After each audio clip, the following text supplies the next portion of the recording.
is the Valley Today. Hail and heavy wind did some major damage in the Northern Valley. Take a look at this right here. This is a power pole.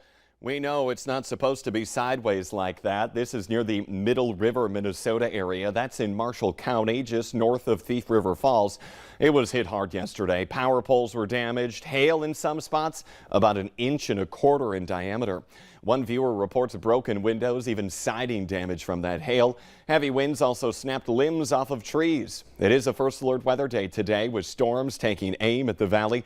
We want to head on over this morning to meteorologist Lisa Green to find out what we can expect. Good morning, Lisa. Good morning. Tracking more rain, more thunder here, and it's especially the case in places along Highway 2 into Minnesota and then farther south from there here right now. So if you're up around Devil's Lake, it's a little quieter for you at the moment.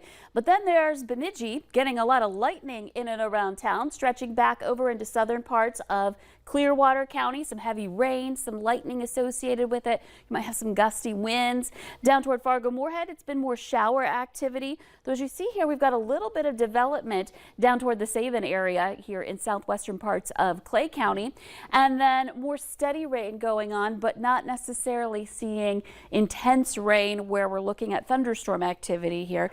And this stretches all the way down through parts of the Cheyenne Valley and down into northeastern South Dakota to start off today. So let's expand the view. Let's put this into motion again. This is all part of this latest round of some unsettled weather coming our way here for this morning. And then we're going to see more ramping up as we head into later this afternoon and evening hours as well. So not quite done with it even after the showers end here today. You can see the rain coming down right now on our live view on our Corwin Sky Cam here at the station. We've got limited visibility of downtown. Usually we can see it pretty well, but the rain lowering our visibility here. 67 in Fargo with rain. More cloud cover in Grand Forks at 67. Bemidji, of course, we just showed you this, reporting a thunderstorm in the vicinity. And it's 73 in Fergus Falls right now. Very warm for you here to start off at temperatures in the 70s for the morning hours. And we'll see some warm weather here heading into the afternoon. For Fargo, we're looking at temperatures rising into some upper 70s and low 80s this afternoon, especially depending on if we get any little bit of sunshine in there. But the chances for rain and thunder, you see all these thunderstorm clouds here, they are there through the forecast here as we head into the rest of the day. So maybe not raining the entire time, but the potential's there for a thunderstorm to develop with perhaps a break in between for some of us here today. The wind will pick up out of the southeast, steady speeds in the teens, but gusts will get stronger, some 20s to some 30-mile-per-hour gusts.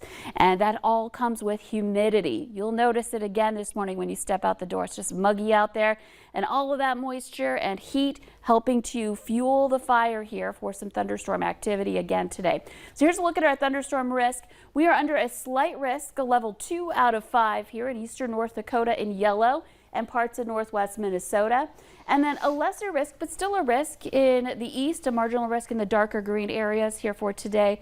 Again, this is for especially into the evening hours tonight. And we're talking about all types of severe weather possible. So a lot to go over here today. We're going to talk about the timing of this and the track of these storms as they move through. And this isn't the only day we have the risk for severe weather. More on that to come. Plus, there's even more here. We're talking about heat that's going to be some of the highest temperatures we've seen so far this season. More details in just a couple of minutes. We really just kind of hit the gas pedal on heading into very summer-like weather here. Yeah, Mother Nature finally heard us say we want summer, and she's given it to us here today. And that heat that is to come. All right, Lisa, thank you this morning. New this morning, a scare in Polk County when a toddler goes missing. The Polk County Sheriff's Office says a 20-month-old child walked away from a home near Fisher. Family members reported that the child had possibly gone into the nearby woods. Fisher firefighters found that child in a field about a quarter mile from the home. The child was unhurt and then reunited with family. A West Fargo man who threw a deadly punch that killed a father of 6 will learn his fate later this morning. Tomas Cervantes pleaded guilty to manslaughter for the August 2021 attack on 53-year-old Bobby Balboa. It happened last August when they were at a concert at the Speedway Event Center in West Fargo. Court documents say Balboa was pushed by someone, and when he turned around to see who did it, he was hit in the face, knocked unconscious and fell, and he hit his head on the concrete floor.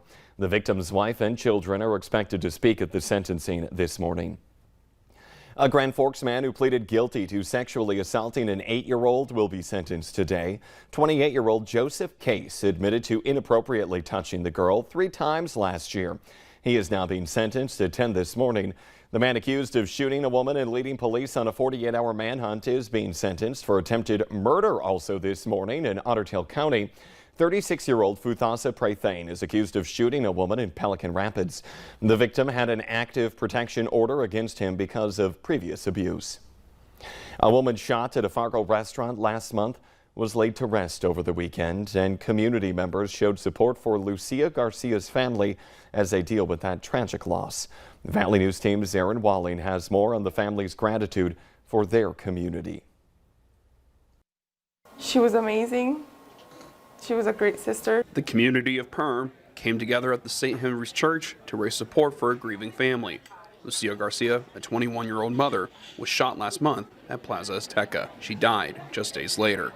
Her sister, Jessica Lopez, says she wants Lucille to be remembered for who she was and not for the tragedy that cut her life short. She was my partner in life. She was born for me. She was made for me, and it's going to be hard to live without her. Lucille's father and other family members say they appreciate the love and support during their time of grief. La verdad, nunca me esperé.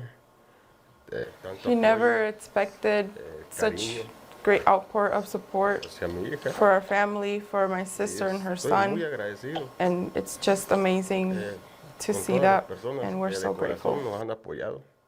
In the aftermath of the tragedy, Lucille's son Dominique, who was also shot during the attack, is now in the care of her family. They say he is a miracle baby.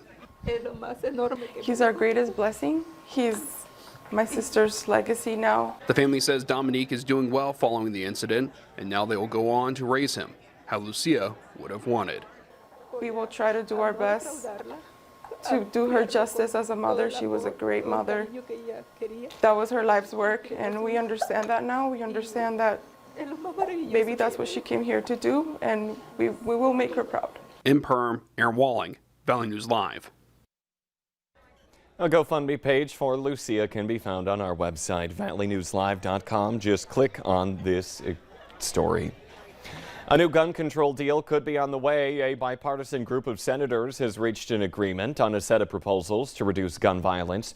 The agreement comes as the nation continues to mourn the lives lost in mass shootings in Uvalde, Texas, and Buffalo, New York. Sources say the deal centers on providing substantial resources for states to implement red flag laws, which allow individuals like police or family members to petition courts to keep firearms away from people deemed a risk to themselves or others. The agreement also establishes a more rigorous process for background checks on people between 18 and 21 years old, with an enhanced review that includes contacting state and local law enforcement for criminal records that could be disqualifying. Diagnosed at 59. Still to come this Monday morning, an East Grand Forks couple share their Alzheimer's experience on a national platform so others may learn what you can still do. But next, Elisa Green is in as she is tracking some rain, even thunderstorms moving through the region right now.